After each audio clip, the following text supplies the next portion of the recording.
Hey, those people on that bus are being attacked by those birds.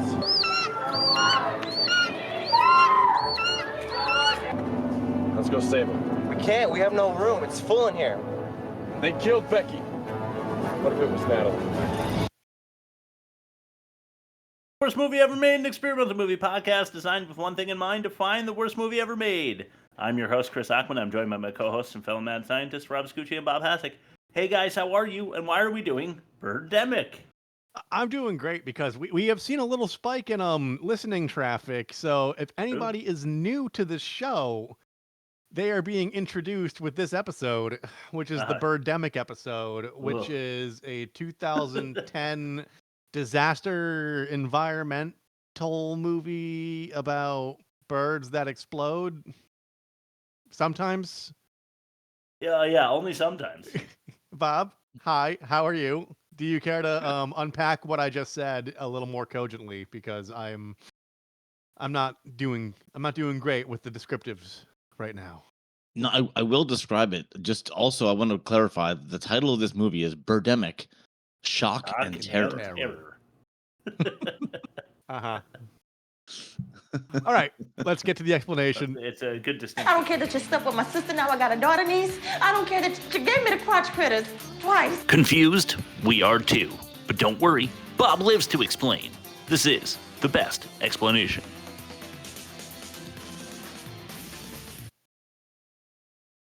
So Birdemic, Shock and Terror is a movie.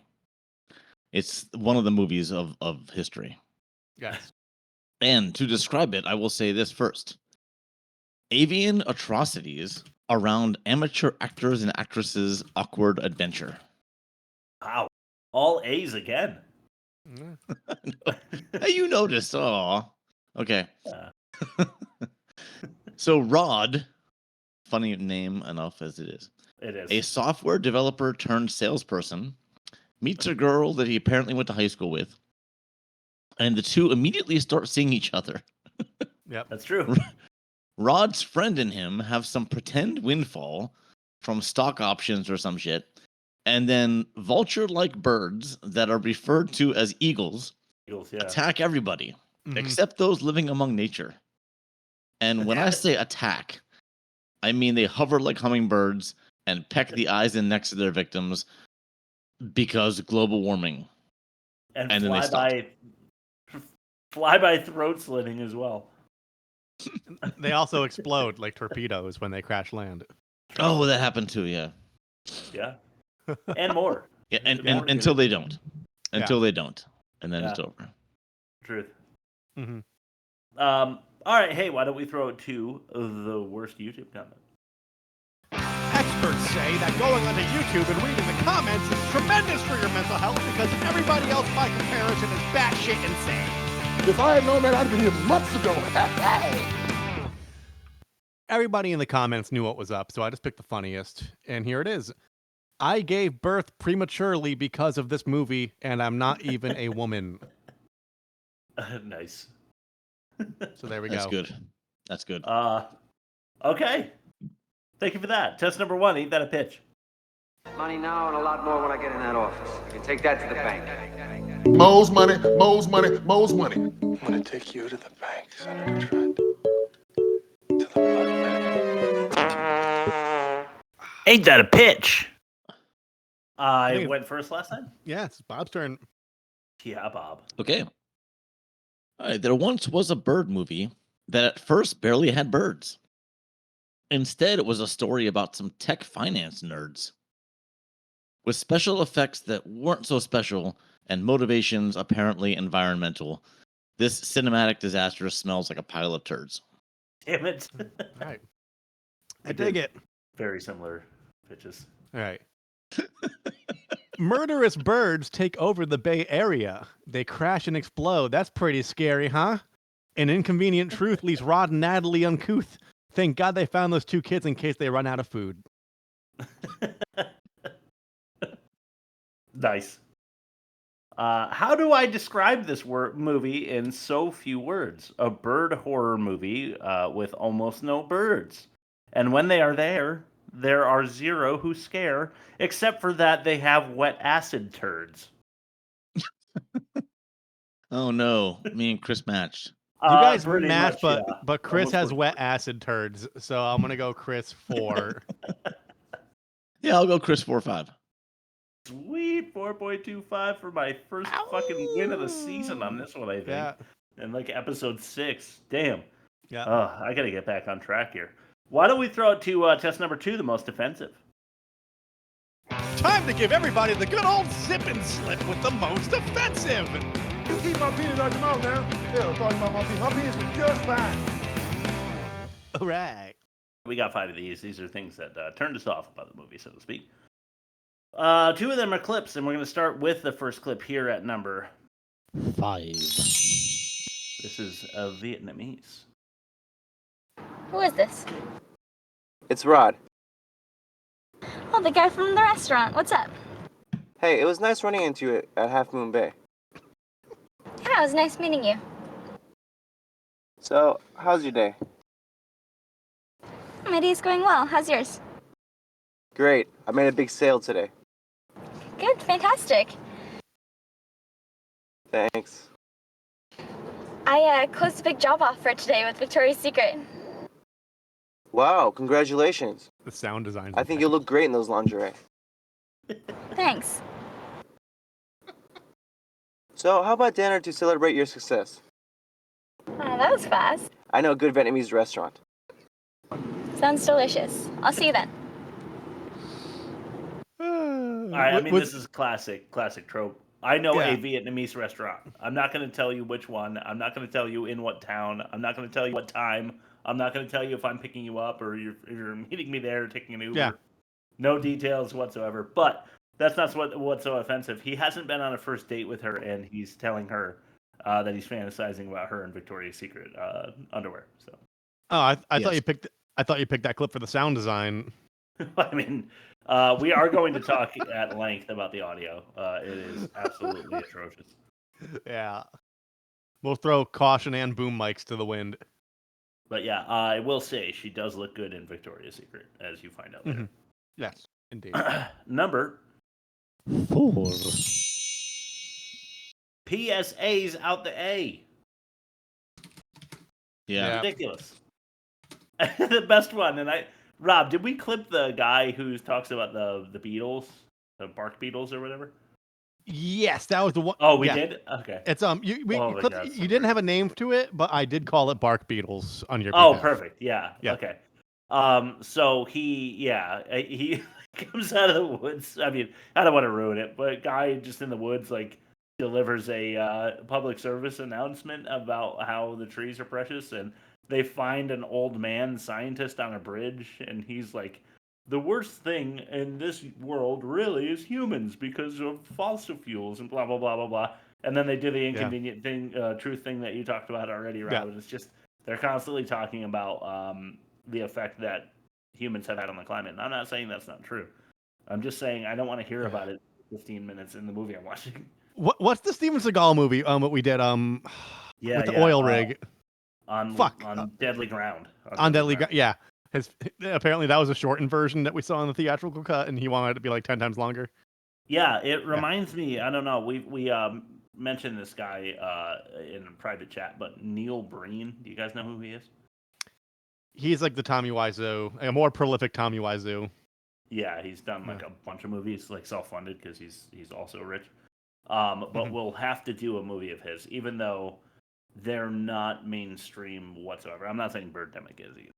But Neil Breen has his movies are full of those too, just like public service announcements, and they're really really funny movies. But that's what Seagal reminded me of, and that's what this reminded me of. Number 3. Now we're getting a little serious. Famished little fuckers are refusing fish for French fries. Yeah, hell yeah. Yeah, I want a Happy Meal. Jesus Christ. You haven't eaten in 3 hours. Why don't you eat your dead fish and your seaweed and that weird bottle of ranch that was just sitting in that random deli case by itself with nothing else next to it? Oh my God. Yeah, they catch a fish. Rod, funny enough, Rod catches a fish. Rod finds a rod, reels it in, and they boil it and they boil some seaweed. Yeah. They didn't try going to any of the abandoned grocery stores because there's such a panic or anything. You know, they haven't tried really anything. They've resorted to catching fish for the sustenance for the rest of the rest of their lives, really. Yeah. And these kids are like, no, I want French fries. Tragic. Number 2. Badasses banging their burners at birds and a bus. So these dudes are trying to save people on a bus, and they're shooting at it. Yes, directly into the windows and the side of the bus. Yeah. I mean, we've seen this already because this was our opener. But those people on the bus were fucking hilarious. The guy that was like, "Oh, girl, come on, yeah, get me out of here. There's birds. Oh man." And then they start shooting at him. Yeah. Point blank. Yeah. So his best friend though was there for comedy purposes, I guess. We're gonna hear from Rod's best friend. Yeah. Here in clip number. Number 1. This is work. Man, that was a good movie. An inconvenient truth. That is it. I'm getting myself a car that's environmentally friendly. Yeah. Good, you finally listened to me. That's right. Oh. Hey, Maya and I got to get back to work, so, Work? Yeah, you know, sensual work. Oh, I see. Understood. Well, you guys have a good time. Yeah, all right. All right. I'm gonna go bang this whore. You guys get out of here. We just watched a movie about the world ending, and now we need to have sex. In my gas guzzler. Yep. Speaking of guzzling. All right, Rob, why don't we throw it to your ad read? Sure, that's fitting. Hey, do you have any really good ideas like this one? And you know I'm trying to get that chicken and check casher place off the ground. Chicken and check casher, they don't go together. Well, neither does chicken and waffles, but you see how that blew up. Oh. Well, Rob will tell us all about it in Rob's ad read.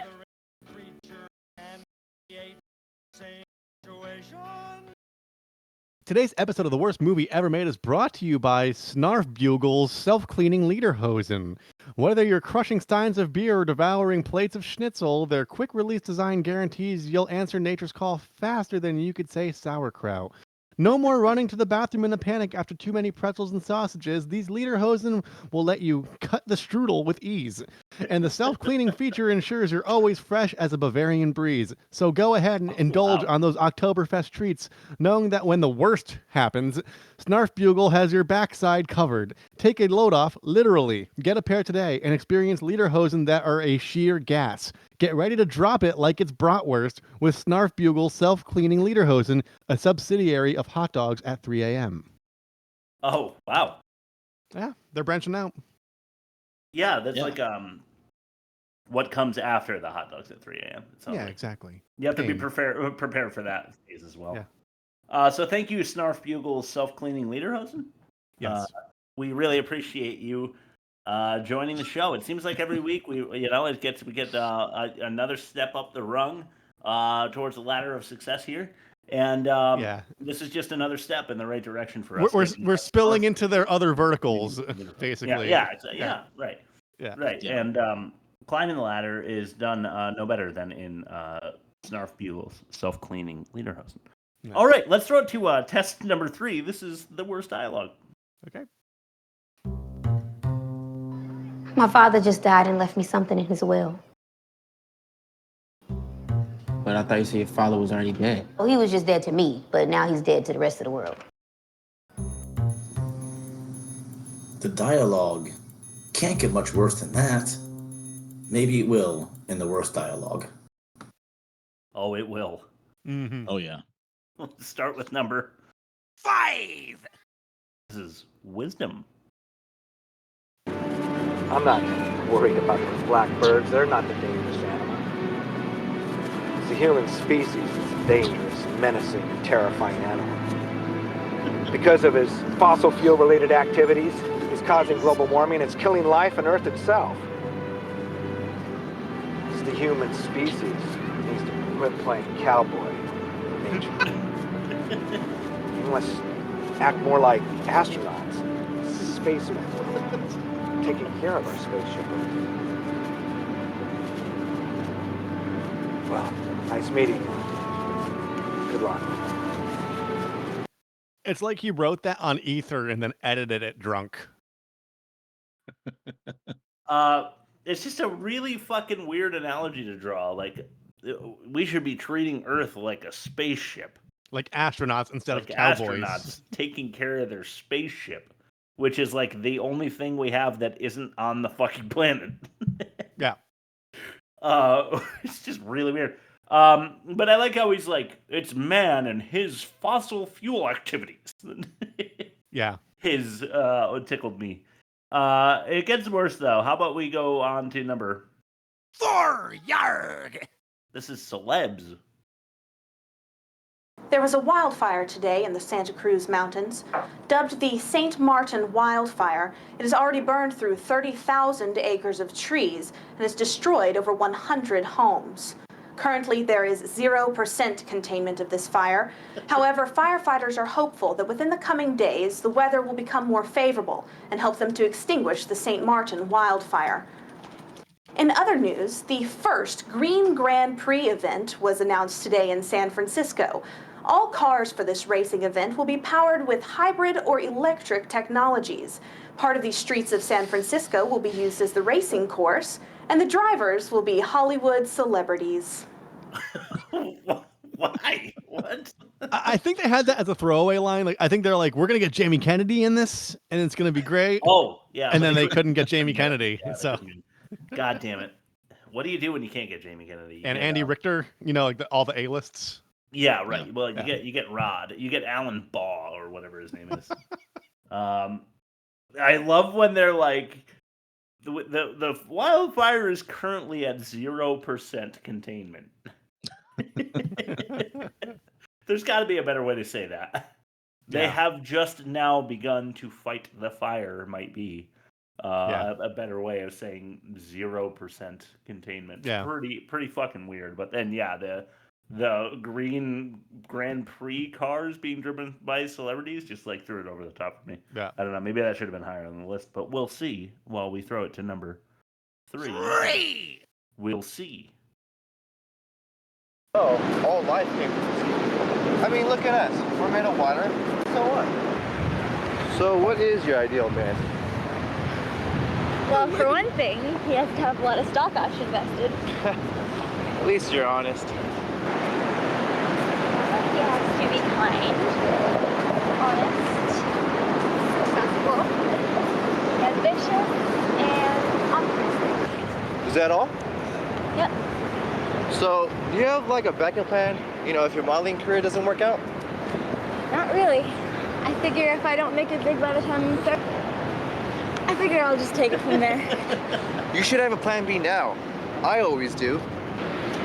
I mean, look at me. I started out as a software engineer and ended up a salesman. You sound like my mother. Good advice, though. Who knows? Maybe I will consider a career in real estate. Or even becoming a wife of a successful business entrepreneur. The wind. I know. Yes, nothing says romance more like, you sound like my mother. Can't wait to bang later. Remind me of my mom. I love how right in the beginning of the clip he's like, "Man came from water. We're like mostly water, see?" Or whatever. Like really, really weird. I mean, there's the hydrothermal, possibility that we came from those vents down there, but I don't want to. The primordial goo, yeah. Yeah. So maybe. But he's like, hey, do you have any plans? Because you're in your mid-20s, and I do mean mid. What if the modeling doesn't work out? Yeah. I don't know. I just feel like this is not a romantic relationship, really. And then they constantly, the whole movie, they do that. They're like, "What's your ideal mate?" It's like, well, like 3 times. Aren't we right? trying to work this out? Or yeah. Constantly like, what are you looking for? Because I hope you find it. I hope you find that person as they're like progressing in their relationship. It's very strange. Yeah. Really strange conversation. But the best part is when she's like, yeah, if I don't get a job by the time that I'm 30, and it just like the audio just cuts out, and they don't edit it because they don't want to shoot on the beach anymore. Yeah. All right, how about number 2? So awesome. This is look. Hey, look, a fishing rod. I can go catch some fish. Oh, look, a stove. We can cook it. Hey, good idea. Brilliant. Wow. We knew exactly what was happening in that scene. There was 0 fat in that dialogue. Dude, you're right. You're right. They got right to the point. Yeah. All right. I don't feel like we need to comment on that too much. How about number 1, Daddy?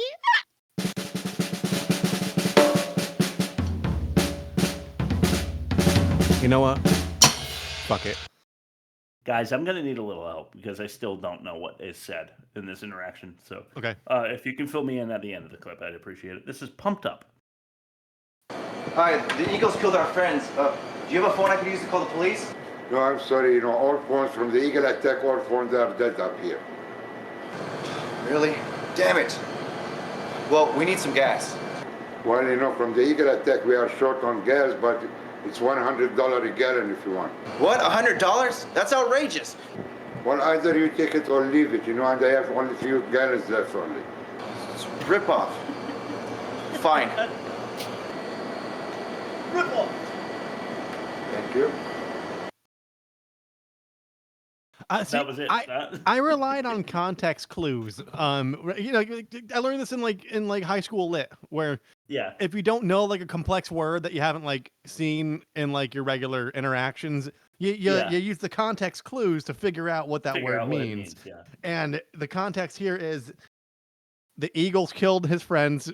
He needs gas. This guy has very, very little gas left, so he's charging $100 a gallon. Yeah. There's a and they said I got there, but there's about 2,000 syllables that are indecipherable. But that's what I was able to. Right. That's the thing. Yeah, the guy is like, he's like, hey, my friends were just killed by the Eagles that everyone knows about. The Don Henley, Eagles out there. Why it's not called Eagle-demic, I'll never know. Only because they only had one CGI graphic to offer you. So it wasn't a Birdemic. It was a, I don't know, a Cooper's Hawk demic. Yeah.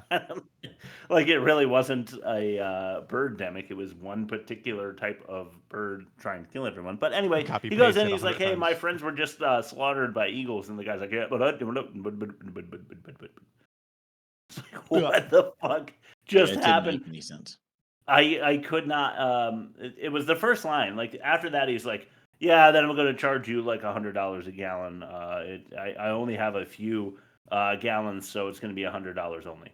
And he says "only" again at the end. Like I understood all of that. It was just the first blurb from this dude. I had no fucking clue what he said. Oh yeah, no, and it was kind of indecipherable. Awesome. Yeah, and he's staring off. Like they're supposed to have like a one-on-one interaction there, and he's just like staring off into the racks of chips in his gas station. It made it even more awkward. It was really funny. All right, Bob, why don't you take over while we throw it to test number 4? This is the worst production.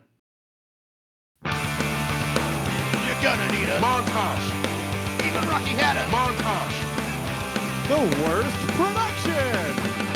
Montage. Well, it's already been said, so I feel dumb saying it again, but it was that bad. Sound design. Oh my God. Unbelievable. That's the worst production. And at first I wrote down opinion only, but then I realized my opinion matters. So while the story was clunky and the acting was poor and the dialogue was laughable, The thing that took me out the most frequently was the sound design. Like, It was it unbelievable. made the edits so much more noticeable. Jarring. Yeah. Yeah, they were no jarring edits. It made it look less like a story and more like a poorly edited movie. It ruined like a the high experience. school video production project. Yes, if not middle school, elementary school. Yeah. Shout out Mr. Young. So it ruined the experience for me. But in 2010, I was actually teaching a middle school multimedia course, and we made videos, and this kind of thing would not fly in my class. Like I'd be like, no, you must reshoot this, you must re-edit this. I can't, it doesn't work. It's junk. Yeah. Like I can't imagine how this made it to a screen. No, I don't know. I have no details. I've done literally no research on Birdemic. Shock and terror. There, you happy, Bob? I said the whole title. But I don't know how much money they put into it. So I don't know who is responsible for the final say. Is it James Nguyen, the director? Was that his name? Yeah. Yes. Yeah. So he had final say, and he was cool with all these like really jarring, as you put it, cuts. It was like somebody put like a shitty piece of like moldy old pork with like arteries running through it, and they hit it with a cleaver like 16 times right through the middle, and then they expected you to eat it raw, and that was this editing, in terms of a meal. But go ahead, Rob. There are short form like horror accounts on Instagram that are shot on an iPhone that have better production values than this movie. Far outpace this. Yeah. Yes. Yeah. That doesn't surprise me. So sound design makes perfect sense. Let's throw it to test number 5. This is the worst acting. I'm a grown ass man. I got bills to pay. I got another family across town. I got this nasty drug habit, and I'm in love with this bitch I can't stand. We know all about the worst acting. This is number 1. This is $1 million. What? $1 million. I tried to do something. What does it take to win your business today? Okay, I'll give you that and 50% discount. Can we close the deal today? Can I place your order today? Great, thanks. We appreciate your business. Woohoo! Hey, what's with all the noise? Caught the big fish. Yeah? How big was the sale? $1 million.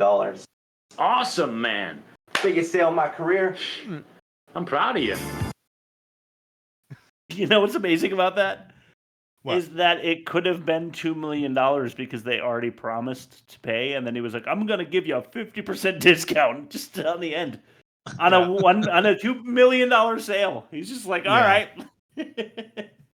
I'm gonna give you 50% off. I know it's a $2 million transaction, but I like you. How about $1 million? My boss will be fine with that." when I worked doing agency stuff, what can I do to win your business? Is the question we would ask. Oh, man, that sounds so salesy, though. You know? Yeah. Like you got to find a better way to word that.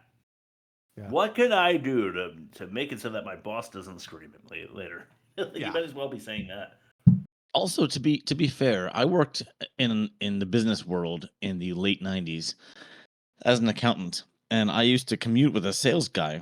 And in 99, 98, $1 million sale wasn't that big. And this is 2000. This is 2010. Yeah. Like he shouldn't I love be the that round number. stoked. Yeah. I love the round number 2. How big was the sale? $1 million. Yeah, exactly. It reminds you of Austin Powers. It's true. How about number 2? This is Dreamer.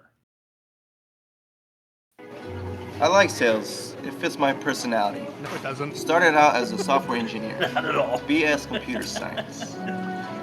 Software development was boring for me, and I felt that I was more of a sales and marketing type. So, I switched to a high-tech sales career. That's interesting. Some of my friends say that my PSAs stands for bullshit because I was so much of a salesman and not enough engineer. Very funny. I work at a startup company called NCT Software. Got the stock option. Hopefully, if the company makes it big by being bought out or goes public, I'll exercise that stock option, cash out, and walk away with tons of cash. My Silicon Valley dream. I hope that happens for you. Seriously, and this was only like a half an hour in the movie. I was like, at this point, I was like, Jesus Christ, do not let this guy talk anymore at all in this movie. But I mean, if they intended on cutting him short, they wouldn't have included all of that dialogue. So I knew we were in for a long ride. We kind of reworked the catch-all, but I'm just gonna say this: like, what is the point of all the exposition about his job and the stock option and the money, and buying the $20,000 solar panel, even though, like, in the back of his mind, he's already developing a better and cheaper one? Like, none of it makes sense. Right. No, it doesn't. No. I'm glad you brought up the solar panel because I did think it was super weird that he you don't know about his own solar panel company when he buys the solar panel, but when you find out that he has Mass Solar, his own solar company, and just bought a $20,000 solar hookup from a for his competitor. house. Yeah, it's like, what the fuck is happening here? I wasn't gonna bring that up. I don't think in my catch-all. Maybe I did, but holy shit, it made no sense. But yeah, this guy talking for like a minute and a half straight is as bad a thing as you can do to your movie. It's as bad a sin as you can commit, in my opinion. Because he was absolutely atrocious. I don't think that Days of Our Lives would have given him a second look. No. No, I don't think so. How about number 3? This is Evidence. Sir, don't you know that these birds are attacking people? These birds? Yes.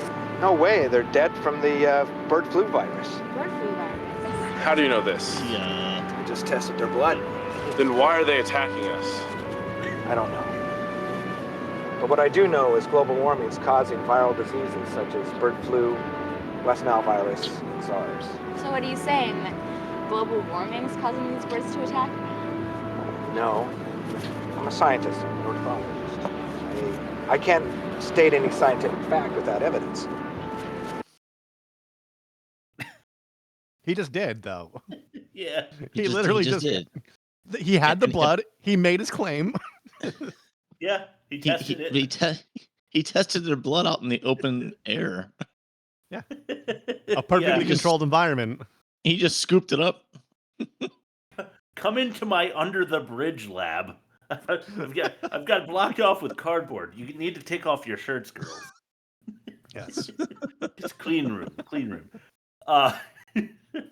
Rob, can you do me a favor? Do you remember the abuser that is Natalie's mom? Did I send you that one? Yeah, let me go to abuser. Informed along the way, she says. I gave him little nicknames. I think that's the one. I'm gonna play it. I think so. Well, I can understand that. Well, keep me informed along the way. I just wanted to include that in the worst acting because Jesus Christ. You just keep me like, I can't remember my line. But she got there. God bless her. All right, let's start to fact or no fact. We have one. Don't we have the other? We have one more, don't we? It's the bark beetle. 4. Yeah. I forgot to include it, so I'm now. Oh, you don't want to miss this one, so we're just gonna roll with it. So you're a tree hugger? You could put it that way. I love trees. They're my family. I look out for them and protect these precious redwoods. So can we play in your treehouse? Sure. Yes, that'll be fun. No way, it's too dangerous. The eagles might come there. Oh, they won't. You're very safe here in the forest. Haven't you noticed those eagles seem to be going after people in their cars and gas stations? Besides, it's not the eagle that I worry about. It's the dry drought weather that's killing these trees. There's Not enough rain and water. Even worse, the spruce bark beetles are eating these trees to death and turning them from green to red. I remember when those beetles used to die out during the winter, but now with the dry climate, they've multiplied and taken over the forest. You take a look at that dead redwood up there. That was killed by a bark beetle. The best part is when he says, "Take a look at that singular redwood over there. It was killed by a bark," and it shows like 10 trees, They show, none of which are redwoods. Of course. Oh my god, yeah, that shit was amazing. That dude's hair was crazy too. That was a wig, right? That was a hairpiece. It had to have been. It looked insane. They were like, "Yeah, you like." We know that you actually do really like trees in your day-to-day life, but you don't look hippie enough. So we're gonna slap this, Brenda wig on you or whatever. Yeah. And make you look like more of a hippie. So yeah, there you go. Thank you, Rob. I did not include that clip in my outline because I'm really dumb. So let's throw it to fact or no fact. Sure, fact or no fact. A day without sex is a day wasted, man. Sorry. Fact or no fact? Absolutely, positively, no fact. Now these chicken breasts or is your breast? Howdy. Hi. Sorry. Did that clip that guy? Howdy. Yeah, this is gonna take over the season. I have a feeling. So Birdemic Shock and Terror, I've renamed as Birdemic Schlock and Terrible. Yes. Because. So I was afraid with Rob knowing so much about this that this wasn't going to be any good. But I think I got stuff that he hasn't mentioned yet. So we'll see how it goes. I found 4 things about this movie that are real, and one thing that's not. And you have to find out which one it is. So here we go. First one, the writer/director made up names for crew members that appear in the credits. The second one, the lead actress, Whitney Moore, who's Rob would smash. Yes. She took over the job of makeup artist after the first 2 hired makeup artists quit after the first 2 weeks of filming. Okay, third one. This film was shot at various locations without permits. Okay, fourth one. Becky's abrupt death scene was added because the actress had to leave production to attend acting school. And the last one.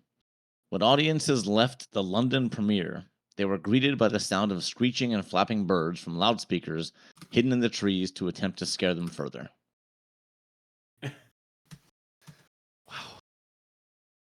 It had a London premiere. It actually did, yes. They had a red carpet. Red carpet. So, made up names for crew members. Was that to make it seem more legit? Like it wasn't just like 4 people working on it? Is that like the reasoning? So, yeah. Okay. Yeah, I think so. Took over the job of makeup artist after first makeup artist quit. I'm following like the Room logic where it's like you had to wear many hats because the other hats were just taken off by people who were insulted by the kind of work they were doing, i.e. this piece of shit movie.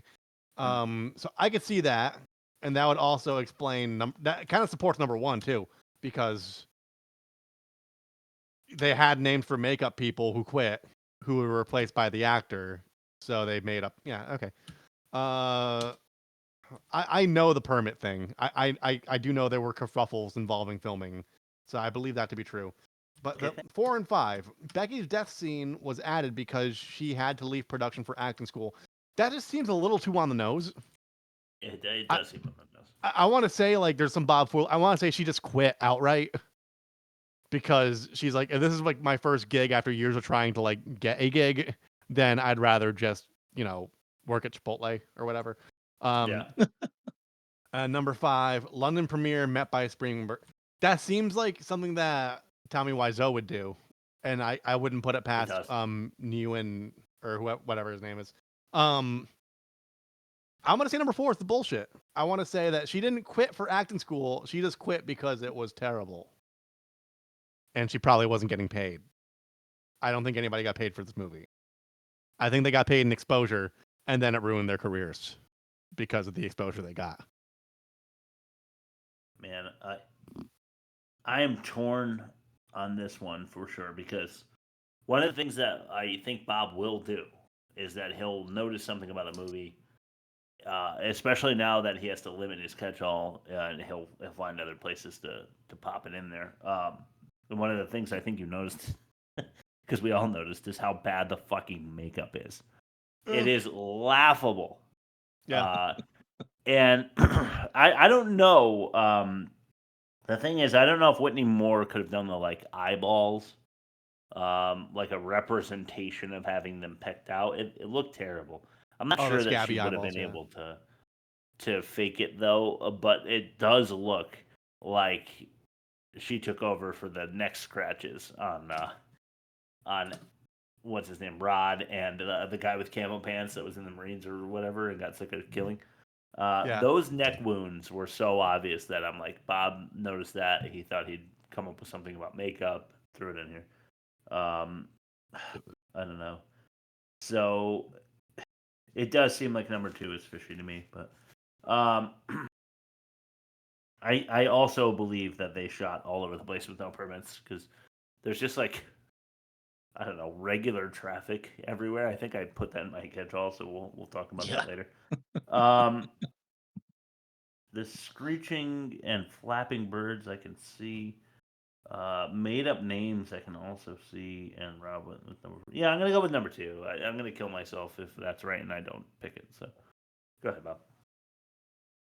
All right, so yeah, the fact that there was very little, if not almost zero crew, he just literally made up names for people that he pretended were in the crew. We and we they're in might the hear a credits. couple of those.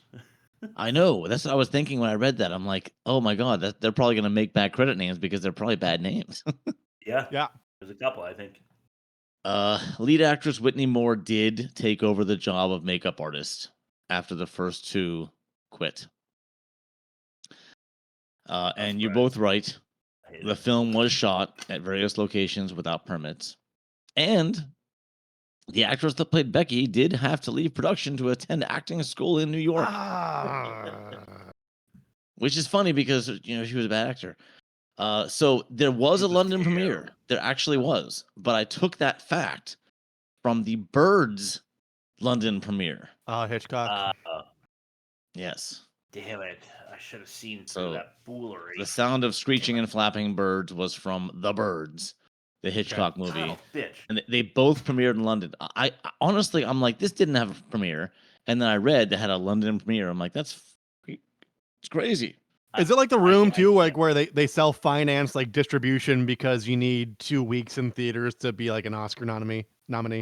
Well, so the guy tried to get it at Cannes, the film festival. Yeah. And he they wouldn't take it.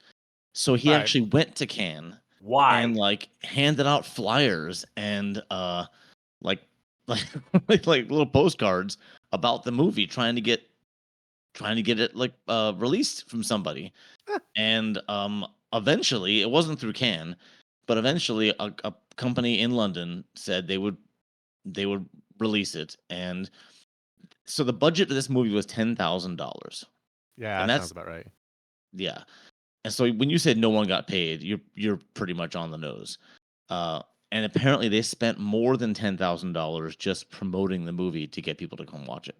That's about right. A rule of thumb I learned is, especially like the bigger budget movies, like the Marvels and the DCs, if you have a $200 million budget, you need to make 3x because you're spending about the same amount as the production budget on marketing and distro, and then you gotta pay out the shareholders. So these movies that are making near $1 billion, they're only breaking even at like 700K. Yeah. 700 million. They're breaking even. Yeah. That doesn't surprise me, honestly. But fuck, damn it, I didn't win. I was hoping to go like all the way through because I won everything else so far this episode. So Chris, no one wins with this episode. None of us are winning. I'll find a way. I'll win the offensive minigame. When I tell people about what I do with my spare time, and I mention stuff like this podcast, they're just like, okay, that's something you do. I'm like, yeah. Yeah, normally people are like, "Oh, cool, you have a podcast." So does everyone else. I'm like, "Yep." Try and find my way, you know. Yeah. All right, let's throw it to the catch-all. All right.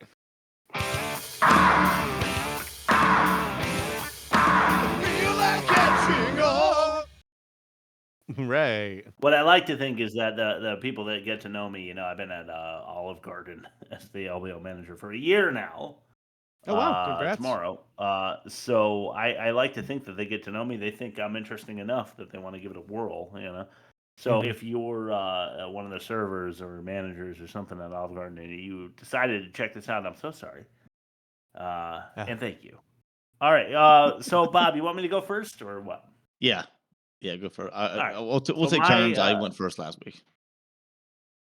Okay, that makes sense. And this week I am going to start just like I did last week with number 5. And this is normal traffic throughout, no signs of panic anywhere. I mentioned this already.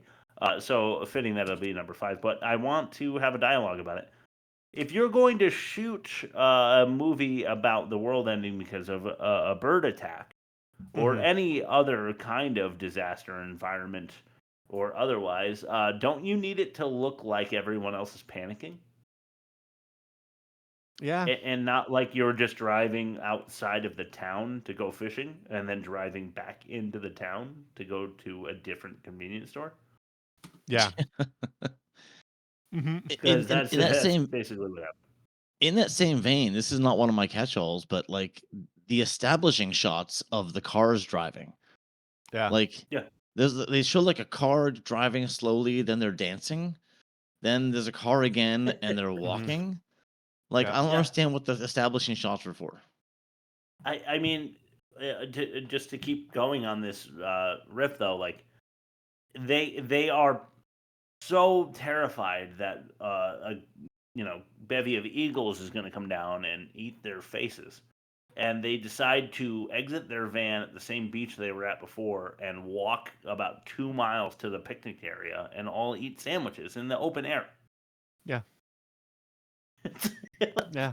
How afraid are you really of the sky terror if you're going to exit your vehicle, take a hike, and then eat some sandwiches you got at the gas station in the wide open? It just Accents. nothing.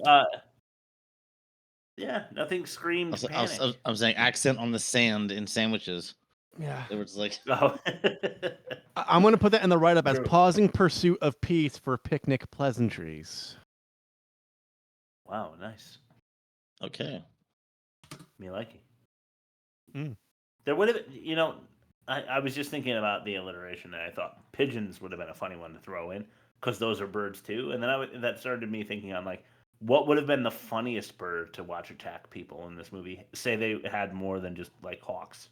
Yeah. Chickens. Yeah. Walking birds. Probably, yeah, all the walking birds. Although I don't know what they are. There's like what are they called? Capybaras or whatever the fucking Australian ones are that are like basically dinosaurs still that have giant talons. You guys seen those? They're like blue and they have like the red like rooster thing under their chin, but they look like emus, only they have like giant talons that will like fucking kill you, and they are aggressive because it's Australia. Anyway, okay, nice. Go ahead, Bob. I'm sorry, I've been monopolizing all the time. No, when the two leads meet each other for the first time, they both have business cards at the ready. They're like, "Here's my card." True, She's like, "Here's my card." I'm like, "What?" What's her card? Aspiring model? Yeah. Pretty much. I thought that was I wrote that. That was my first catch-all I wrote down. I'm like, that is so funny because that's great. Just because that's so funny.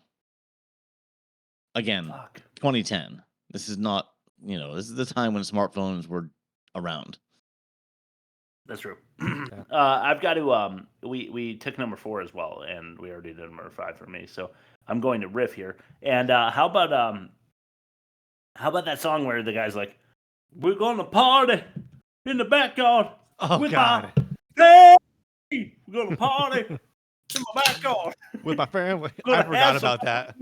I just watched this 2 nights ago, and I already blacked that out of my fucking memory. It's fucking awesome because it's Is that just when they were him dancing? singing. Yeah, it's just him singing to just them. Yeah. There are multiple vocalists, and it's just him singing into a microphone. It's like a whole band. So this guy's like, I don't know, a PA system going, and it's just them dancing. I don't know, it's fucking awesome. Check it out. Is this movie on All Tubi? right. It's on Tubi, yeah. Yes, that's how I watched it. Yeah. Nice. Okay, watch it on Tubi and then check out this episode again. Yeah, and if you watch the subtitles in that convenience store scene or gas station scene, you'll see what the guy was saying. Maybe. And I still don't remember. Yeah. Me neither. Still. It's like in the it's like the Spotify lyrics where they're still like uploading the lyrics and it just says indecipherable in parentheses. Yeah. Because like Lyric Genius hasn't updated it yet. Yeah. Low murmur. Something it'll Yeah. say in brackets. Ominous grunting. So when they came back from watching An Inconvenient Truth, Rod's friend had a polo shirt on, and all around the collar was wet. Yeah, I saw that. What the fuck? I did notice that. I did notice that. I don't know. Maybe him and May or Mai or whatever were getting a little sweaty in the theater as well. Who knows? It was such an odd location. Like It was weird. I've It was sweat like blocked before, and I don't think I've ever sweat in that pattern. That was definitely a spill that they just went with. Yeah, and No, the you're collars right. are Oh my thicker God. material than the rest of the shirt too. So Yeah, he you're- had to have you're- really you're been right. pouring out up there. It wasn't just it wasn't just the collar, but it was that whole this area. Yeah, It's saturated. It was like blocked off. Like it was pretty weird. It was definitely a spill. You're right, Bob, but it's like God, this movie is It wasn't like symmetrical at all. It was like very lopsided. Yeah, weird looking, for sure. Definitely set off. I some want alarms. that to be the picture on the episode. Is that possible? Let me let's see. Thumbnail. Keep talking. I'll look it up. We circle it in our signature yellow. Was Natalie's mother 63 when she had her? Yeah. Probably. Also, God, what a turnaround for that genetic situation. Those genes were like the the underdog for sure. Ended up winning the championship. No offense to this old lady, but she was like 7 feet tall, 94, and not very attractive. And her daughter's 23 somehow, and super attractive. And I was like, this is not her mom in any universe. Not even a Marvel parallel universe would it ever make sense that this is her mother. And they don't seem to have any chemistry as if they're mother-daughter either. So I'm willing to die on that hill.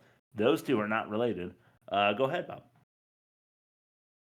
I thought so. I know the answer to this question, sort of, because of just the minor research I did. But in that pumpkin festival scene, those weren't extras. They didn't pay all those extras.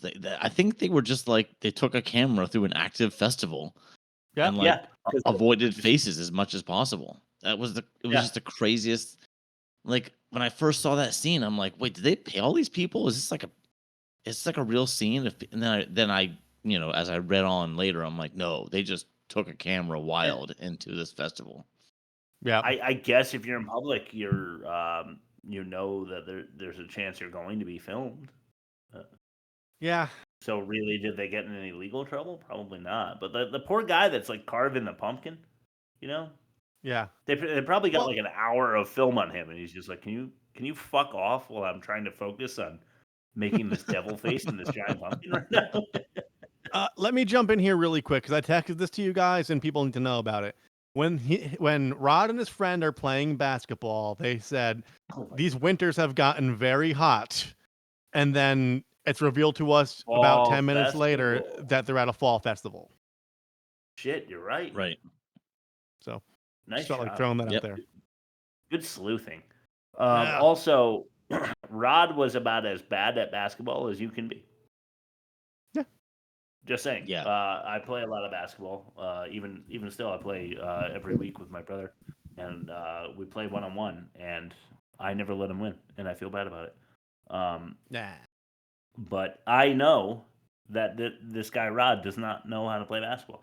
Did you see that turnaround? He tried to do like a Dirk Nowitzki like turnaround fade, like he goes like this, but he instead of giving it the nice form, he goes like that and just dumps it off the side of the backboard. Yeah. It's like have you ever seen Along Came Polly and Philip Seymour Hoffman in that movie?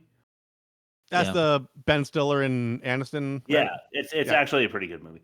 And Philip Seymour Hoffman's like white chocolate, and then he just like bangs it off the backboard for comedy purposes. You know, it's pretty good. Like that's what that looked like. Only they were trying to look like they're playing basketball, like on the regular. Yeah. Plus, they're in a different season than we're led to believe.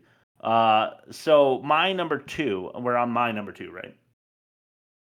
Yeah, sure. Kirkland brand water bottles in a convenience store, and then so the convenience store is going to Costco to buy their product, apparently. But also on that water bottle subject, subject, they bring the water bottles down to the creek for a nice dirty water refill without boiling that shit off. Yeah. I guess they have a lot of faith in nature. But go ahead, Bob. Yeah. So he lost his car keys in a motel room. Question mark. And why did they get a motel room? Don't they both live in the area? They both live in the well, she lives no. Are their houses are their houses that messy? Are they like embarrassed at their homes? Oh, his house was Does nice. she live with her mom? Yeah. They did buy a room to dry hump, essentially. So that is weird. He had Natalie shove those keys in his ass. We know it. They just can't get him out. God damn it. He clenches his asshole from the tension, and it makes the alarm go off. Like, you know what he needs? He needs the Jamie Lee Curtis Gogurt enema to get those bad boys out of there. He does. Lube up his poo hole. All right. Number 1 for me is killer birds attacking. Quick, go grab the coat hangers. Yeah. Oh my god, that was the best fucking part. Like the Marine guy who apparently has an assault rifle in the van and multiple pistols is like, grab the coat hangers. We're gonna take these birds out if they come swooping. Yeah. The funniest part of that has to be his approach to how they're gonna leave the hotel. They're like, let's all go back to back so that we can see them from any angle. I'm like, how are you gonna walk like that? The 4 people back to back. Yeah. Yeah, it's like a slow motion reverse potato race. It's like it's like hair metal guitar players like rubbing their shoulder blades together during the solo, but like walking. Yeah. It was, but just that made me laugh so hard. I had to pause it. Here on the same subject though of the Eagles attacking. Why we're left with the Eagles deciding not to attack them anymore at the end. Do you know why? No, and they address that when she says, "I wonder why they decided to stop attacking us." I think it's the last word of the movie, actually. Yeah, I think so. Yeah. And then they stand there that's for a literally very it. long amount of time while the credits roll, staring into the Watching horizon. the Eagles get literally no smaller in the distance as they fly away.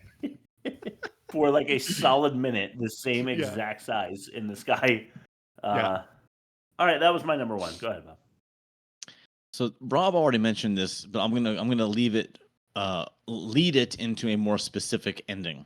At one point, they were filming on a public jogging trail, and Nguyen Wing, whatever his name is, started yelling at joggers who were getting in the shot. Right, Rob mentioned that. the lead actress, Moore, the one that Rob would smash. Yes, without hesitation. She told him, "Don't yell at those people. They're not associated with this film." And he responded by refusing to talk to her for 3 weeks. Jesus Christ, really? He only gave her direction using the Rod character as an intermediary. As a proxy. Wow. What a little bitch. Holy shit. That awesome. That was so childish and funny. Yeah. It is. I agree. All right, let's start with what we're watching. Sure. I just asked the guys, like, what are we watching? What are you watching? And instead I get, oh, you think you got jokes. You know what you're gonna get? You're gonna get this gas money. Take that with you. Take that gas money with you. That's what you're gonna get. Who got? Nothing good on my end. Season 1 of Daisy of Love. Okay. Seen that? No. No, what's that? Do you want to know what it is? Sure. Sound reality. Yeah. It is. Yeah. So I mentioned that I was watching Rock of Love, right? The second place contestant in the second season of Rock and Love. Because I watched season 2. Is that the Bret Michaels show? Yeah, it's fucking awesome. Well, this tiny little like pretty thing, right? Gets to episode 2, and the producer or gets down to the last 2, and the producers think that she's like pretty and interesting enough, really interesting because she's just super dumb and it's funny. But she's like hot, right? Like crazy, nice body, whatever. Yeah. Aaron doesn't really get it. I do. She gets her own show. And she is Bret Michaels, basically, and she gets to choose from all these guys that are trying to impress her in a bachelorette kind of setting. Only like rock star version, and all these dudes just get drunk and like beat each other up and like make complete fools of themselves on TV. And it's called Daisy of Love, and you should check it out. It's super funny. It's cringeworthy for all the wrong reasons, and if you like to feel awkward and want to crawl up in a ball, that kind of feeling, I would suggest you check it out. Also, my youngest son and I watched Aladdin, the '90s cartoon Disney movie, and it's one of my favorites. It's like top 100 movies, period, for me. Arabian Nights will always be a banger. Awesome. Hell yeah, man! There's bangers up and down that movie. Completely agree. The Marketplace song when Aladdin's like, "Gotta eat to live, gotta still eat, tell you all about it when I got the time," and then the genie song, there's bangers up and down that movie. Plus the animation is like next level for the '90s, and you've got Robin Williams. How can you go wrong? Like you just love that movie. But go ahead, Bob. I will take no more time. So I went on a date with a girl to see Aladdin in the theater. And left halfway through because I had to go to work, and I told her that. No. So you got no magic carpet ride? I did. This girl was something else, man. Oh, and not in a good way. Anyway, didn't rub the lamp. No, she did not rub the lamp. Okay. So. Ang Lee, the director? Yeah. He made Brokeback Mountain, he made Life of Pi, he made Crouching Tiger, Hidden Dragon. Yeah. So my cousin recently friended me on Letterboxd, and he rewatched an Ang Lee movie from 1997, and I'd never heard of this movie before. It was called The Ice Storm. Oh, the New Canaan, Connecticut one with the Nixon masks? Yeah. I never saw this.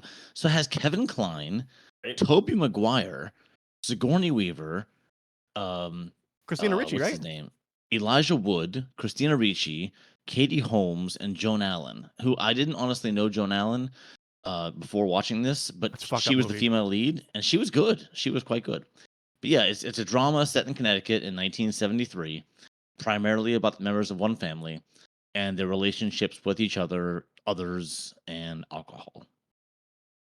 Nice. And it was good. I finished it this morning at around 2:30 in the morning. It's an uncomfortable movie. It's it's a very uncomfortable movie. Yeah, have you seen it?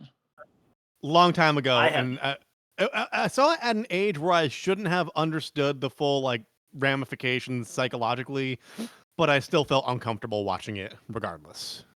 Yeah. Yeah. Yeah, Elijah Wood has a shocking death. Indeed, he does. And that's my Frodo, bro. That ain't cool. Yeah. Yeah. All right, my turn. Fun fact about New Canaan, Connecticut, where Ice Storm is set. Around 2011, 2012, there are a bunch of reports in the newspaper about people in a particular New Canaan neighborhood who were finding their household pets beheaded and in the back seats of their cars. And I can't find any updates on it because I think whoever was doing it was a minor and they couldn't name the name of the suspect. But there was a rampant amount of pet murdering and animal carcasses found in the family cars of the families that own those animals. So I almost made a political joke, but I decided to refrain. Please. Because I do not want to exclude anyone. So anywho, there is a serial killer probably originating in New Canaan, Connecticut that we have yet to hear the full extent of his or her deeds. I watched a movie called Straight Edge Kegger. It is a horror comedy. It's made by this guy, Jason Zink. He's the one that sent me that Looky Loo movie a while back. And I found out he had other movies. And basically it's set in like a punk community. One guy's part of a straight edge gang who ends up becoming really malicious, bullies. Their original intent was to keep, skinheads and Nazis out of shows, but they ended up just beating the shit out of people who are drinking and having fun.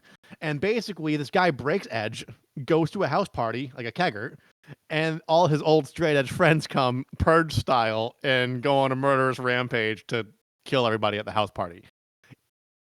Hilarious. It's a low budget. It probably has a budget comparable to Birdemic, but it's fucking hilarious. It's just a punk rock horror movie that is actually not bad. I enjoyed it. And that's where I'm at. Nice. All right, let's throw it to bad credit names. Well, really quickly, before we do that, let's just go to this one clip that you sent me that you said has to be in here somewhere. Yeah, so I'm just going to do that real quick. I'm going to do that really quick. I called it Bird Bombs. All right, watch your ears.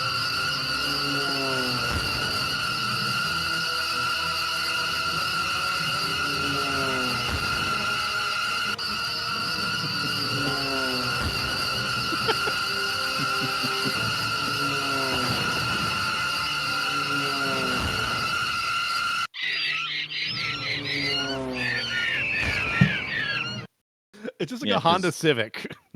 Because birds would make that noise that a plane makes when it goes down. All right, and on to the bad sorry. credit names. Oh, you're good.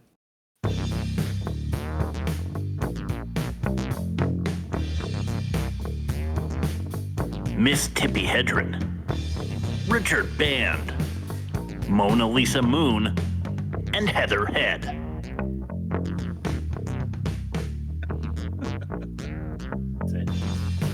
That's it, yeah. All right, Heather Head. Mona Lisa Moon? Head. Is that what it said? Yeah. Yeah, Mona Lisa Moon's a made-up one. All right. I think it was like Jonathan Band, too, and he was one of the people credited for music. Yeah. So I'm feeling a little suspicious now about that, too. Yeah. I think that one's real. I think that one's real. What was the band teacher's name in high school? I feel like it was also Shearer. Oh, damn it, really? Because I don't know. Maybe it was from my brother. There was like it should have been Mr. Noise, but but there like my brother's band teacher's name. It was like something like Mr. Trumpet or like something too spot on. Like it does happen. It's just very rare. Anyway, I was gonna say the bird that hits the gas pump was my favorite right before the bad credit names. It just hits like a small part of the gas pump and then like a little tiny fire starts on the gas pump. Oh, good no stuff. bird body. What are you gonna say, Bob? No, I was saying my kid's gym teacher was named Mr. Noise. Oh, okay. Well, we had a Mr. Noise as well at Foreign High School in Milford. He just wasn't the music guy. All right, let's throw it to the offensive minigame. My dude, mind your business, because I'll fight a woman if that's what your big ass really is. Oh, that's the kind of thing that fits in the offensive minigame. All right. Daughter diary deal.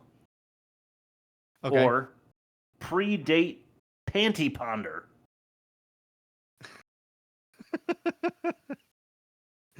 I still think the diary. Yeah, no, it's underage. It's underage, so. Yeah. All right, well, I think I already know where you're going with this one then. School senior sex simulation. Or Happy Meal holdouts. Yeah, school senior. Yeah. Bullets for bus buddies. Okay. Or dripping dew on daughter's dentals off dirty digits. Is it? I think Cool as Ice wins clean sweep. Another clean sweep? Probably so. I don't know. Shooting at a bus is people. pretty bad, though. But yeah, but given the circumstances, I would have shot at the bus. Finger water's been our kind of our number one going so far, and I kind of still feel like it should win. Yeah, but I have a feeling Cool as Ice is taking its swan song this episode because this movie's pretty bad. Yeah. Yeah, agreed. So we're FYI, I do have the poll locked and loaded from the archive for our next segment. Okay, yeah. Nice. I was gonna pull that up live, but it looks like you did that already. So we'll talk about it in a minute. How about for now we throw it to the movie comparison? This will be good. You know, they call it vagina, but it's Regina. V''G''I''N''A. It's Regina. You can't even spell vagina. That's what you're trying to spell vagina.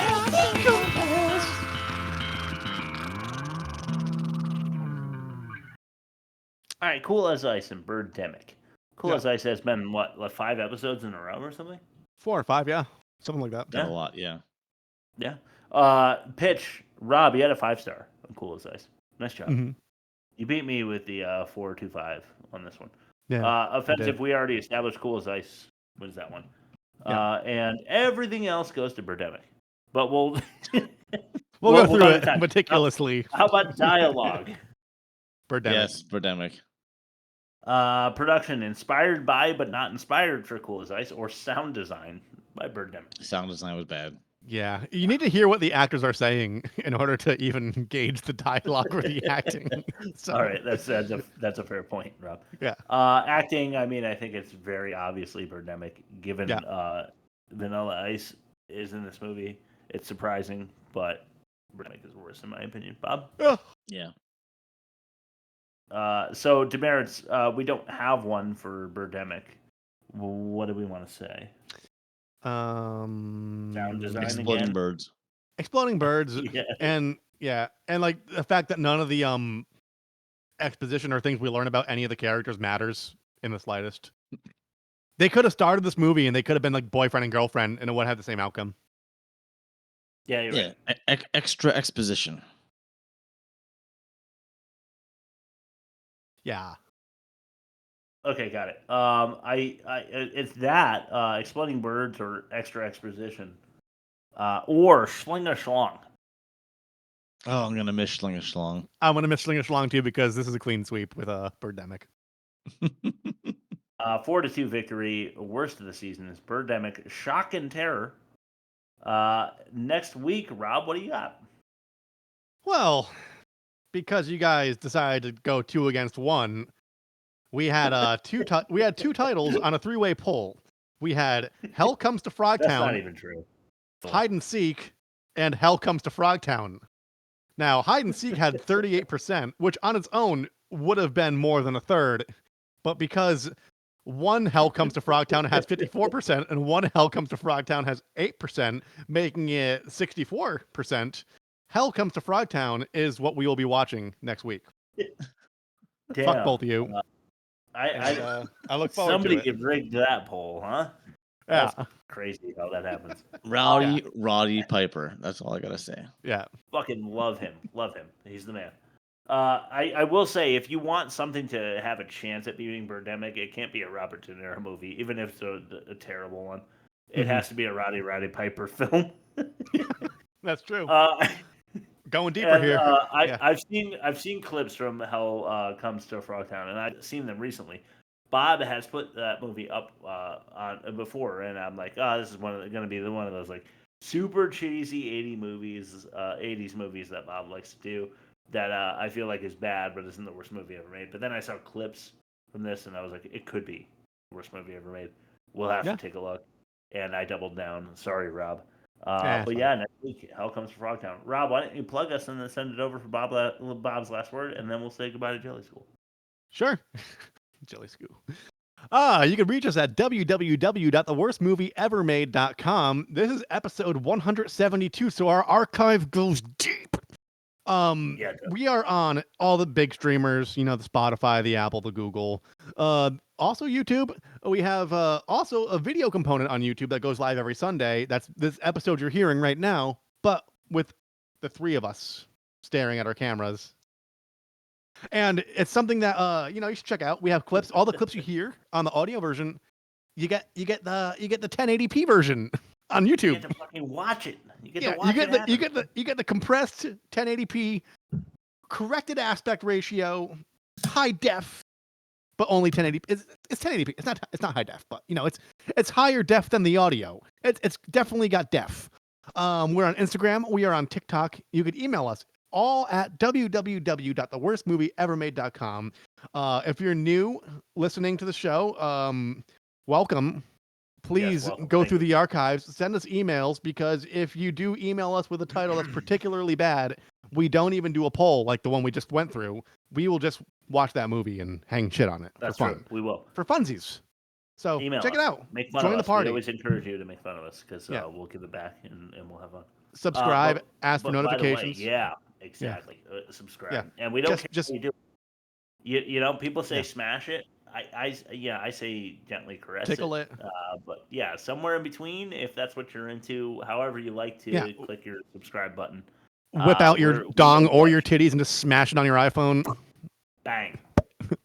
Yeah. Get that Titscope active. We're into it. Hit that subscribe button.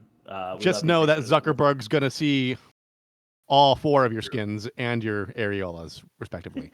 Bob, what is your last word? I'm going to say mysteriously soaked shirt. Mysteriously soaked shirt. See you guys next week with that stupid frog movie. Bye. What, Terror Comes to Frogtown? What's it called? Hell. Hey, this is our second frog movie. I'm so excited. Yeah. No, the animatronics look fucking crazy. Yeah, they do. It looks. I've only seen clips. I've never actually watched it. I can't wait. Good. Of course, I've heard of it. I think it's on one of the Tubi things. Yeah. Dear listeners, if we find a streaming link, we will post it on our stories at www.theworstmovieevermade.com, so you can prime yourself for our upcoming episode. It's on Tubi and Pluto. Fuck yeah. Wow. Tubi and Hulu. Check it out. Watch our episode. Pluto. All right. Bye, Jelly Scoop. Bye, Jelly Scoop.